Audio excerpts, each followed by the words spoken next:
হঠাৎ রাস্তায় সাইরেন বাজিয়ে পুলিশের বহর দ্রুত ছুটে যাচ্ছে। কখনো ভেবেছেন কারা পান এই বিশেষ নিরাপত্তা? কাদের জন্য থাকে এই বিশেষ এসকর্ট? শুধু ভিআইপিরা নাকি সাধারণ কেউ এই বিশেষ সুবিধা পেতে পারেন?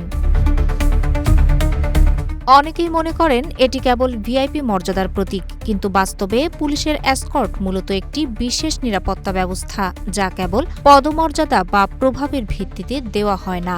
সাধারণত রাষ্ট্রপতি, প্রধান উপদেষ্টা, প্রধানমন্ত্রী, প্রধান বিচারপতি, গুরুত্বপূর্ণ মন্ত্রী, বিদেশি রাষ্ট্রপ্রধান ও কূটনীতিকদের পাশাপাশি নিরাপত্তা ঝুঁকিতে থাকা ব্যক্তি বা বিশেষ পরিস্থিতিতে যে কোনো নাগরিকেরও নিরাপত্তা নিশ্চিত করতে আইন ও সংশ্লিষ্ট কর্তৃপক্ষের অনুমোদনের ভিত্তিতে পুলিশ এসকর্ট দেওয়া হতে পারে। অর্থাৎ এই সুবিধার মূল ভিত্তি হল নিরাপত্তা, কেবল ব্যক্তির পরিচয় নয়।